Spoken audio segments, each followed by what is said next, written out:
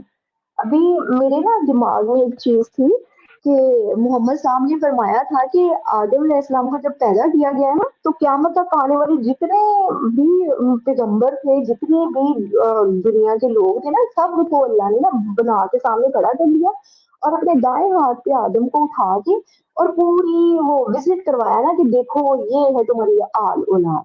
اور آدم نے کہا کہ ایک نور بہت ہی پیارا اور خوبصورت چمک رہا تھا. تو میں نے پوچھا کہ باری تعالیٰ وہ جو ماتھے پہ اتنا پیارا خوبصورت نور چمک رہا ہے یہ کون بندہ ہے؟ تو اللہ نے فرمایا یہ تمہارا بیٹا داؤد ہے. تو آدم نے نا اپنے 10 سال زندگی کے جو تھے نا وہ داؤد کو دے دیے.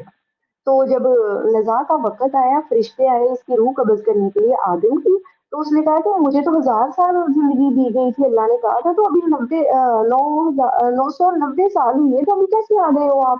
وہ کہتے تم نے 10 سال داؤد کو نہیں دے دیے تھے. تو ایسے ہی ہاسپٹل میں نا جب وینٹیلیٹر پہ میرے ہسبینڈ تھے نا تو میرے ذہن میں بار بار وہی حدیث ریپیٹ ہو کہ محمد نے کہا تھا, تو یہ بات سچ ہے, سچ ہے یہ بات. میں نے بھی اپنے دل میں نا اللہ کو حاضر ناظر جان کے نا میں نے کہا میں اپنی زندگی کے 10 سال اپنے پیارے شوہر کو دیتی ہوں, اس کو زندہ رکھ میرے سامنے, مجھے بہت ضرورت ہے, مجھے بہت پیارا ہے اپنا شوہر. لیکن کچھ نہیں ہوا. وہ اپنی زندگی کی آخری سانسیں گنتے رہے گنتے رہے گنتے رہے, اور میں وہ دیکھتی رہی اسکرین پہ کہ ان کی سانسیں ختم ہو رہی. میں دل ہی دل میں بہت پریتی کہ اللہ کہ وہ جھوٹ ہے, وہ بندہ جھوٹ کہہ کے گیا ہے, کوئی ایسا کچھ نہیں ہے معاملہ. تو میں نے سسٹر سے کہا کہ میں سورہ یاسین لگا دوں, مزہ کا وقت ہے, میرے ہسبینڈ کو تکلیف ہو رہی ہوگی. انہوں نے کہا ہاں جی لگا دے. میں نے سلو آواز کر کے نا موبائل ان کے کان کے پاس رکھ دیا. وہ ایسے فیل کرے جیسے اریٹیٹ ہو رہے ہوتے ہیں, وہ تھوڑے گھبرائے. میں نے ساتھ ہی پاز کر دیا اس کو. اب میری دماغ میں 100 سوال اٹھ رہے تھے. میں کہہ رہی تھی کیا ہے, میں کس ٹریک کو پکڑ کے بیٹھی ہوئی ہوں, یہ کچھ بھی نہیں ہے, کوئی حقیقت نہیں ہے. یہ انہوں نے خود ساختہ اسلام ہے, خود ساختہ کتاب قرآن ہے. یہ محمد کا کوئی وجود ہے بھی کہ نہیں ہے, یہ بھی مجھے جھوٹ لگتا ہے جی. اب حدیثیں کچھ ایسی ہیں ولگر سی اس بندے کے بارے میں کہ اگر میں ادھر بیان کروں گی تو آپ کا پروگرام کافی لمبا ہو جائے گا اس سلسلے میں. تو میں نے سوچا کہ میں اپنی دل کی بڑاس نکال کے آتی ہوں, کیونکہ سب فیک ہے, سب جھوٹ ہے, بیکار باتیں ہیں. آپ کی اپنی لائف ہے, اچھے طریقے سے جیو, بس اپنی انسانیت زندہ رکھو کہ کسی کو دکھ نہ پہنچے آپ کی وجہ سے. بس یہ ہے, یہ انسانیت ہی سب سے بڑا دین ہے, باقی نہ کوئی اور دین نہیں ہے میری نظر میں. میں نے جو اب فالو کیا ہے انسانیت کو فالو کیا ہے, سب کچھ چھوڑ دیا ہوا ہے. جی فرینڈز آپ بول ہی جی نہیں, بالکل بھی میں میں بول چکی ہوں.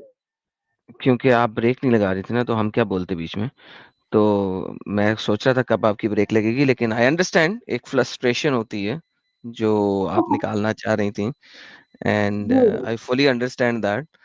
تو جو باتیں کہیں یاد ستیہ کہیں, ایکسیپٹ کہ آپ نے حدیث تھوڑی سی غلط بیان کی تھی. اس نے اپنی کچھ عمر موسیٰ کو دی تھی, اور پھر 40 سال ہاں داؤد جی کو دیے تھے, اور کچھ 40 سال موسیٰ کو دیے تھے, and so on and so forth. تو جی صرف 10 سال کی بات نہیں ہے, اور حدیث کافی لمبی ہے. اس نے کافی نبیوں میں اپنی جی زندگی کے سال بانٹے تھے.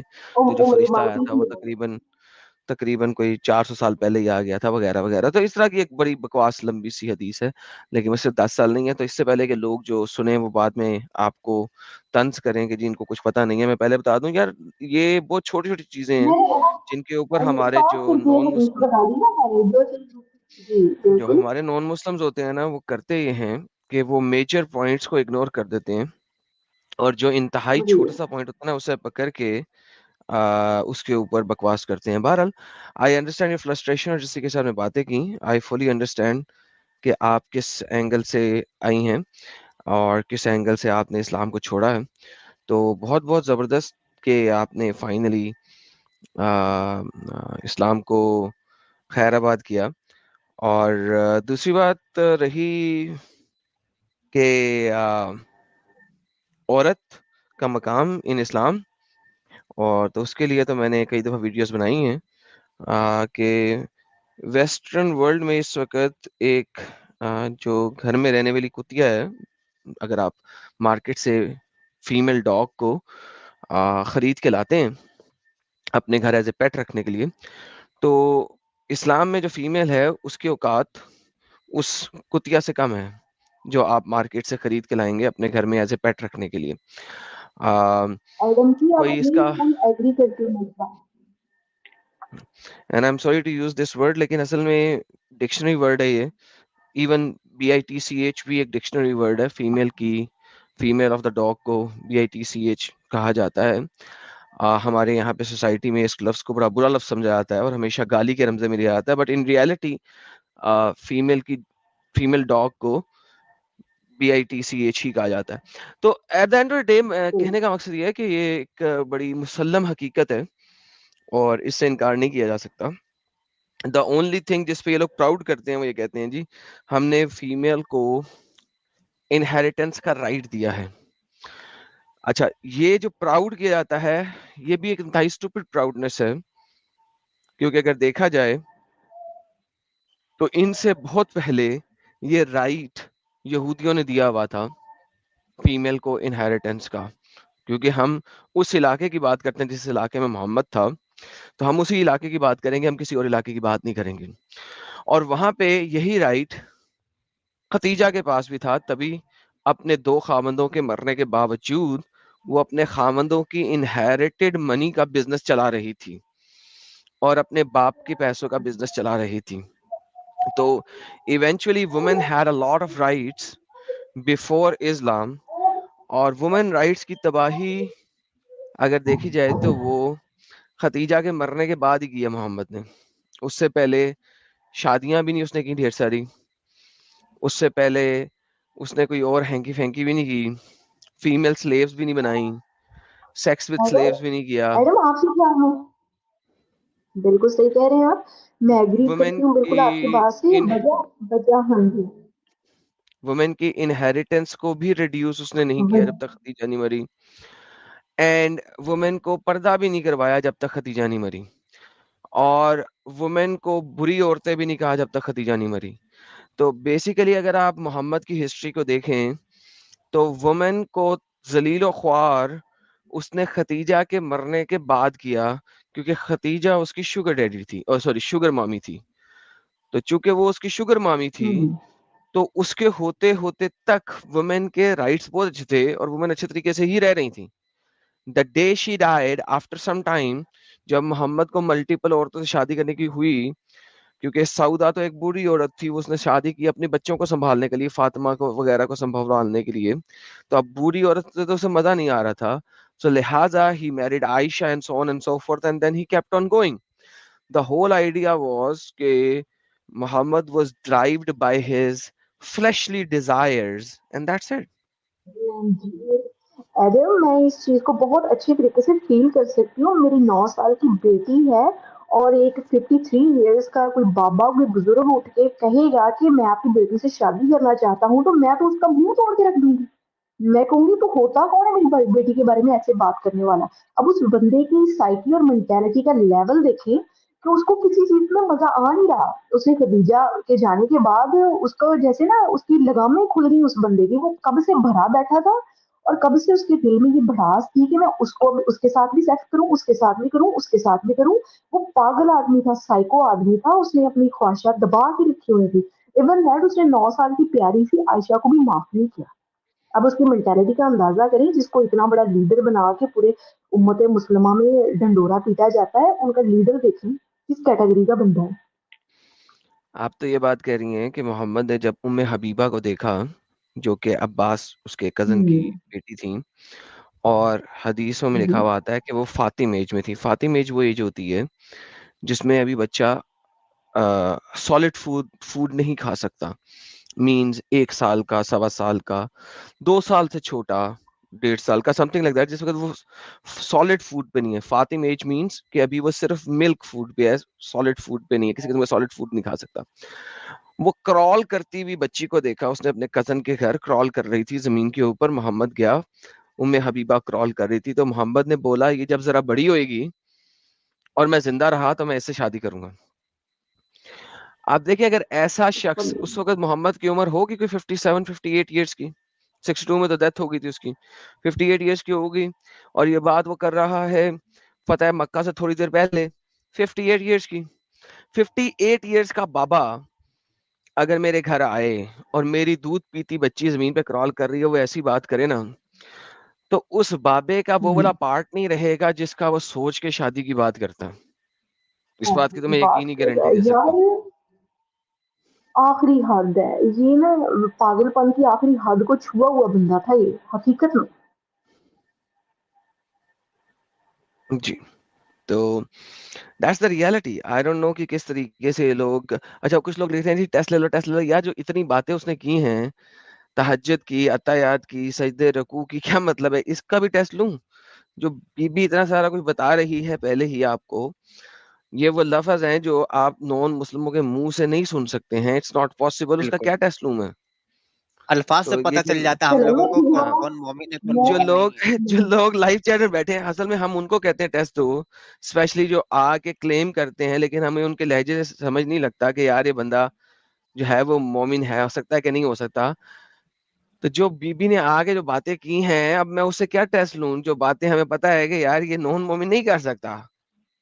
تو آئی ڈونٹ نو جی، کیا کہنا چاہتی ہیں؟ ابھی میں ان کو میں ان کو رکھتے بھی بتا دیتی ہوں. میں ان کو کوئی صورت کہیں وہ بھی پڑھ کے سنا دیتی ہوں، کیونکہ میرا اسلام کے ساتھ لگاؤ بہت ہی پرانا تھا. اور ابھی میں 35 ایئرس کی ہوں، اور میں نے نماز 7 سال کی عمر سے شروع کی ہے، اور میں 35. یار او ہیلو ہیلو یار، ایک سیکنڈ، تھوڑا سا سینسر رکھیں اپنی ایج کو، اپنی باقی تمام چیزوں کو، اپنی پرسنل لائف کو. Do not give away hints of your personal life please. اس چینل پہ جتنے اوکے. اچھے لوگ بھی بیٹھے ہیں اتنے ہی برے لوگ بھی بیٹھے ہیں، وہ ہمیں سن رہے ہوتے ہیں، لائیو چیٹ میں بھی ہیں. تو کوشش کیجیے اپنی پرسنل لائف کی کوئی چیز مت دیں پلیز یہاں پہ. ایڈم ڈونٹ وری، میں جس کنٹری میں بیٹھی ہوں نا میں سیف ہوں. Don't does not worry. Matter, no country is safe. آپ کو پتا ہے یہاں پہ وہ جنہوں نے لکھا تھا بک، رنگیلا رسول، کیا نام ہے ان کا یار، نام میرے ذہن سے نکل گیا. وہ 28 سال تک غائب رہے، ٹھیک ہے، اور 28 سال کے بعد وہ امریکہ کے ایک شہر نیو یارک میں جا کے سیمینار دینے کے لیے گئے. سلمان رشدی سیمینار دینے کے لیے گئے اسٹیج کے اوپر.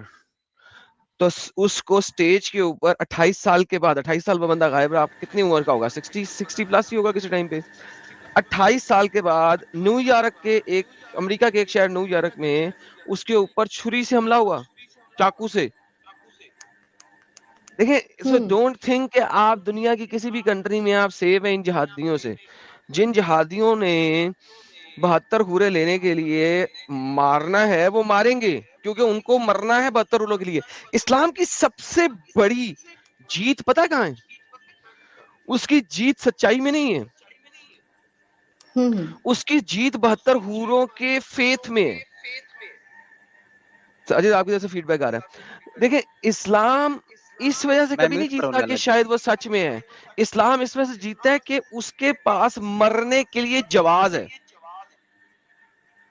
اس وجہ سے اسلام جیتتا ہے ہمیشہ. جتنی دفعہ بھی ہسٹری میں بھی اسلام جیتا ہے، وہ اس وجہ سے نہیں جیتا کہ وہ سچائی کے لیے جنگ لڑ رہا تھا.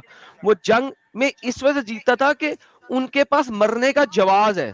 وہ 80 بھی مر جائیں گے نا 100 میں سے، تو ان 80 کو یہ ہے کہ ہم مریں گے تو ہم 72 حوریں لیں گے, ہم جنت میں جائیں گے, وہاں پہ ایور لاسٹنگ سیکس کریں گے, سونے کے گھروں میں رہیں گے, سونے کی کنگھیوں سے بال کریں گے, اچھا کھانا پینا کھائیں گے اور وغیرہ وغیرہ, اور پین نہیں ہوگی. دس از وائی اسلام ہمیشہ جیتتا ہے. اسلام کی جو انہیرنٹ آئیڈیالوجی ہے, میں بہت دفعہ بتا چکا ہوں, وہ آپ کو مرنے کا ثواب دیتی ہے, وہ جینے سے دور کرتی ہے اور مرنے کی طرف لے کے جاتی ہے. That's the inherent ideology behind Islam. That is why Islam جیتتا ہے جب بھی جیتتا ہے. اگر آپ ہسٹری کو پڑھتے ہیں تو آپ کو یہ چیز نظر آتی ہے کہ اسلام نے آپ کو انہیرنٹلی یہ سکھایا ہے کہ یہ دنیا کتی ہے اور آخرت اصل چیز ہے, اور آخرت کو پانے کے لیے اس دنیا میں اگر جہاد میں مرو گے تو کنفرم جنتی ہو, ورنہ آپ کنفرم جنتی ہو ہی نہیں. کنفرم جنتی کیسے ہو؟ جب آپ اس دنیا میں جہاد سے مرو گے تو کنفرم جنتی ہو, ورنہ تو ہو ہی نہیں, ورنہ تو کنفرمیشن ہے ہی نہیں آپ کے پاس. کسی مسلمان کو کنفرمیشن نہیں ہے کہ وہ جنت میں جائے گا. اس کو ہے کہ شاید اللہ رحم کر دے میرے اوپر, شاید اللہ میری نمازوں قبول کر لے, شاید اللہ میرے صدقات کو, تو ہی از نیور کنفرم جنتی. کنفرم جنتی کب ہے؟ جب وہ جہاد میں مرے گا, جہاد میں مرے گا. تو ایک بلاسفیمر کو, ایک ایکس مسلم کو جس نے محمد کے بارے میں بری بات کہہ دی ہے, اس کو اگر مار کے وہ مرے گا تو شہید ہے, جہاد میں مرا ہے, شہید ہے, کنفرم جنتی ہے. That's the ideology. That's why you gotta be very careful. That's why you have to be careful. بالکل